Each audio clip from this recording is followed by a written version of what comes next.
No vídeo de hoje nós vamos entender como Paulo Sousa, técnico português especulado no Flamengo, monta seus times, saber as dinâmicas, os mecanismos e como ele gosta que a sua equipe se comporte quando tem e não tem a bola. Para fazer isso, eu optei por separar majoritariamente lances da Fiorentina, que dos trabalhos recentes é o mais próximo daquilo que eu acredito que ele faria o Flamengo jogar. Até porque na Polônia é um contexto de seleção, esse ano tiveram pouquíssimas datas FIFA para ele poder trabalhar o time e fixar suas ideias, então seria um pouco injusto fazer essa avaliação. O outro trabalho recente dele foi no Bordeaux, mas aí ele tinha um time com material humano muito limitado na Liga Francesa, então desse time separei apenas lances de organização defensiva em bloco baixo, apenas para demonstrar a estrutura do time sem a posse.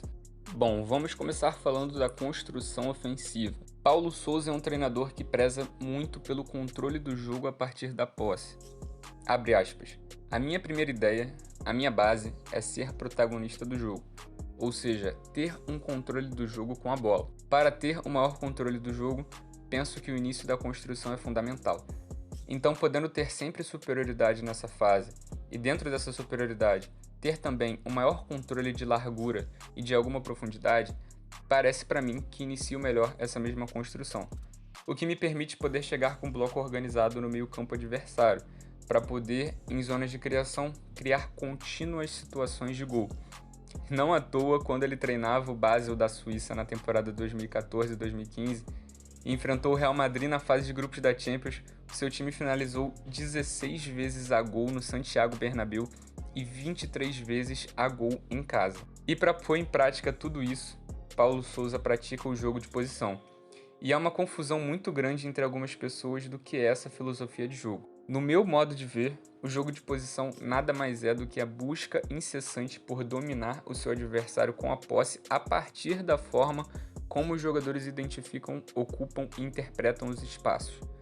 Isso pode se dar de várias formas, seja com os jogadores controlando a distância para o portador da bola, ou se deslocando por trás da pressão adversária, ou ocupando uma zona pré-definida, ou trocando de zona com o seu companheiro.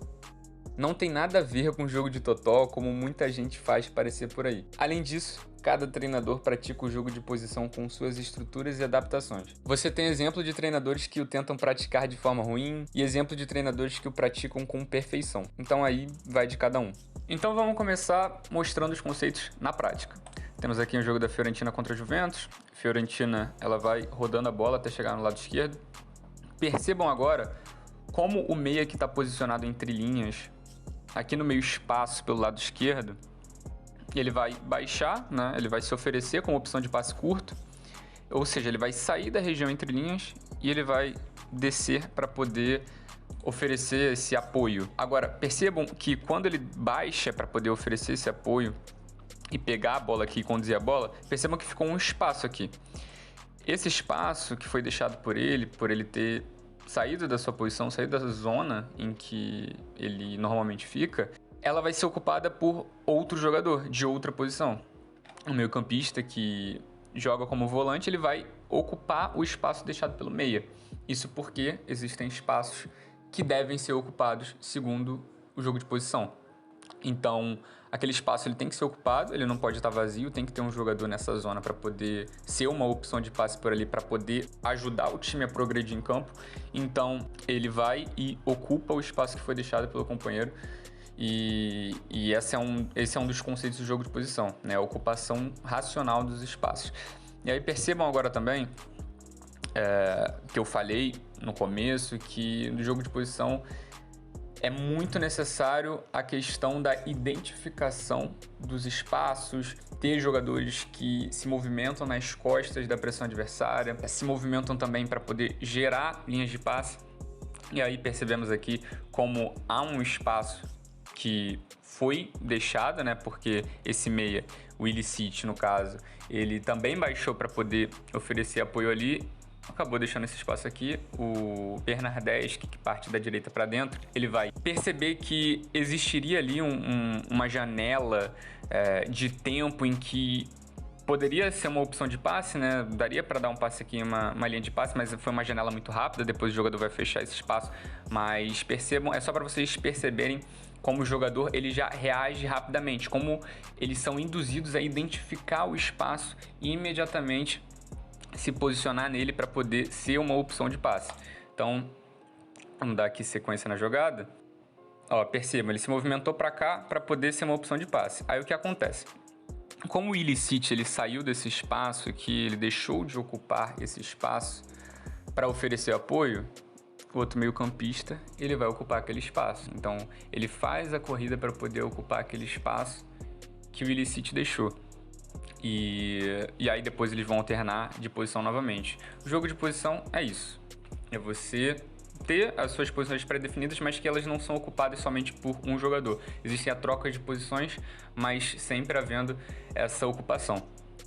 Então, aqui a gente vê outro conceito também, são triângulos formados ao longo do campo, triângulos com linhas de passe, para você ter sempre ali mais de uma opção para poder passar a bola, triangular e acabar superando a marcação adversária. Aqui a marcação estava encaixada, não tinha superioridade numérica aqui, então o time vai pegar e vai girar a bola novamente, tentando achar os espaços. A bola chega aqui no zagueiro, ele toca no meio. Aqui a gente pode observar um pouco da estrutura da Fiorentina e da grande maioria dos seus times.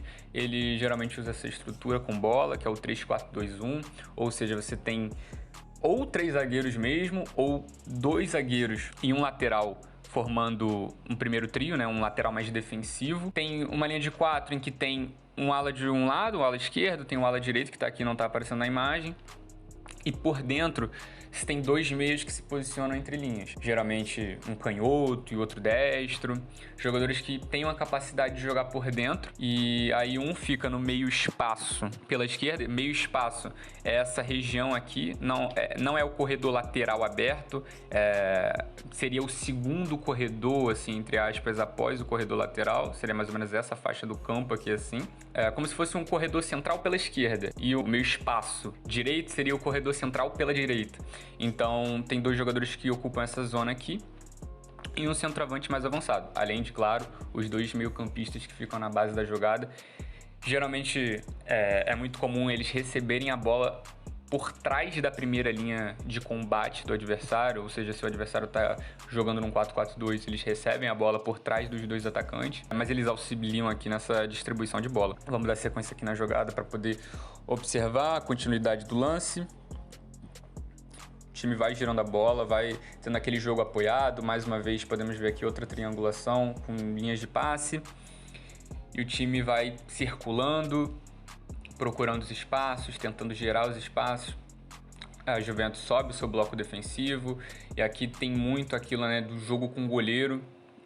O goleiro é essencial nos times do Paulo Sousa. Ele entende que a saída de bola tem que ser uma saída de bola limpa, desde trás. O goleiro ele tem que jogar com os pés. Óbvio, tem momentos que não dá e ele não se nega ao chutão, ao lançamento para frente mesmo, a ligação direta. Eu já vi vários lances da Fiorentina fazendo isso. Quando está muito apertado, eles não têm receio também de dar aquela famosa bicuda para frente. Mas aqui nesse caso, nós vemos que é formada também uma triangulação, inclusive com o goleiro, e eles não vão hesitar em tentar tocar curto. Então, o jogador supera a marcação do outro com drible. E aí percebam novamente identificação dos espaços e tentar se posicionar de forma a gerar uma linha de passe. Então, percebam que se o Marcos Alonso, que era o lateral esquerdo na época, ele quisesse, ele poderia passar a bola para o meio-campista e ele se movimenta por trás da pressão desse jogador para poder gerar uma linha de passe, para ser uma opção, né? Porque ali seria interceptado, mas acabou não passando, mas é mais uma forma aqui de identificar esse padrão. Então, aqui novamente, formação de triângulo, outra vez, isso é constante, isso é um padrão do time. Aqui percebemos outra dinâmica, outro mecanismo que é muito comum nos times que praticam o jogo de posição, que é a dinâmica do terceiro homem. Ela é usada para poder superar a linha média adversária, na maioria das vezes. Então, por exemplo, você tem o primeiro homem, que é o portador da bola. Você tem o segundo homem, que ele vai ser encarregado por receber o primeiro passe para poder ativar o terceiro homem e ele ver o jogo de frente. Então, o primeiro homem aciona o segundo homem, que de primeira, o ideal é que seja de primeira, ativa o terceiro homem, que nessa condição aqui, isso aqui vai fazer com que ele receba o jogo de frente, que olhe o jogo de frente para a linha defensiva exposta. Então, Vamos dar play aqui no lance e vocês vão observar como funciona essa dinâmica na prática. Então, já deu o passe de primeira, tá vendo a linha defensiva exposta, aciona o centroavante na frente, ele vai tentar tocar pro cara, acabou sendo um pouco atrasado.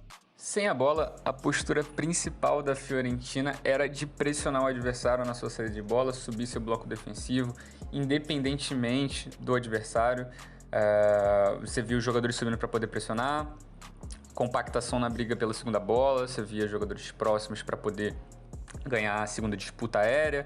Então, a postura era essa, você via quase que maior parte do tempo o time subindo para poder pressionar o adversário e roubar a bola no campo de ataque, para poder recuperar mais próximo do gol e para não deixar o adversário construir no seu próprio campo.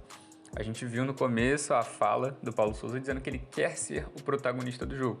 Para isso, ele entende que imprensar o adversário contra o seu próprio campo é uma das formas de conseguir isso. Então, muita disposição dos jogadores para poder subir e pressionar o adversário lá em cima, como eu disse, independentemente do adversário. Juventus, a Napoli do Sarri, Roma. Então, era um futebol muito propositivo e a postura sem a bola era uma postura muito agressiva.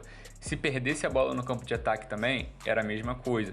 Pressionar para poder recuperar o mais rapidamente possível, aquela pressão pós-perda. Então, a postura do time era basicamente essa. Non può camminare sopra le acque, lì c'è da rivolgersi ai piani superiori, però è la prima palla che ha toccato. E la messa in porta sull'errore di Marcos Alonso, la mancata intesa con Tataru. Con la Kalinic, que esperaba ese esférico en el otro lado. La mueve Florenzi. La pone arriba Florenzi, se precipita en ese pase. Cuidado con la recuperación ahora del equipo Viola. El envío. Aqui a gente pode observar o Paulo Sousa ali na beira do campo, pedindo para o time subir pressão, pedindo para o time ser agressivo e recuperar a bola. Nós percebemos novamente ele pedindo para a equipe subir, pressionar e recuperar o quanto antes.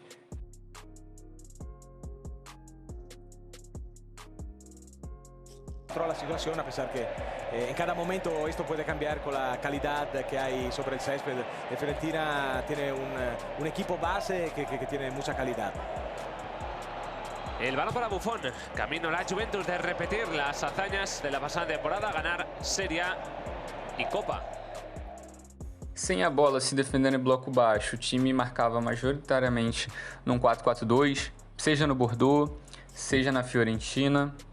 Acontecia às vezes desse 4-4-2 se transformar num 5-3-2 no Bordeaux, a depender da altura do extremo adversário, seja o ponta ou o ala do adversário, enfim. Dependendo da altura dele, o time acabava variando entre esse 4-4-2 ou um 5-3-2. E aí, um dos problemas defensivos que eu acabei identificando no Bordeaux era que as linhas elas eram próximas no sentido da distância entre cada linha. Agora, no sentido da amplitude, na largura da linha, em alguns momentos ela ficava espaçada. E aí isso aumentava muito o intervalo entre o zagueiro e o lateral. Não é o caso dessa imagem aqui, eu não consegui algumas imagens para poder mostrar exatamente isso. Só que isso não acontecia tanto assim, mas em alguns momentos isso era evidente. Mas isso mais no Bordeaux. Na Fiorentina, o time ele era mais compacto, funcionava de forma mais organizada, defensivamente era mais organizado, mas esse problema no Bordeaux liga um certo sinal de alerta. Básico era isso, o time se defendia num 4-4-2 quando estava em bloco baixo, a linha defensiva por vezes controlando a profundidade, subindo para deixar o adversário em impedimento, subindo para poder se aproximar da linha média e fazer aquela compactação defensiva. Então, os princípios eles são basicamente esses mesmos.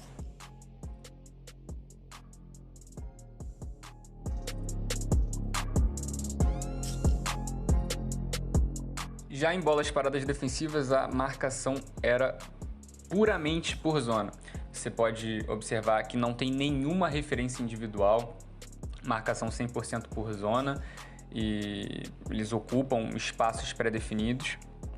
E aí, quando o adversário cruza a bola, cada um tá na sua zona para poder tirar a bola dali. Então não tem marcação individual, não observei bloqueios nos jogos que eu assisti, então é uma marcação 100% por zona.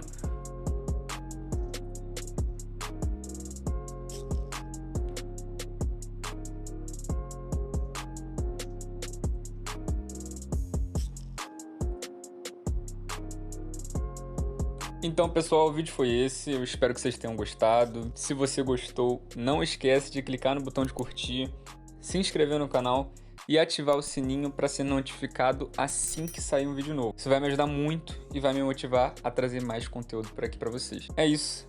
Até a próxima. Tamo junto.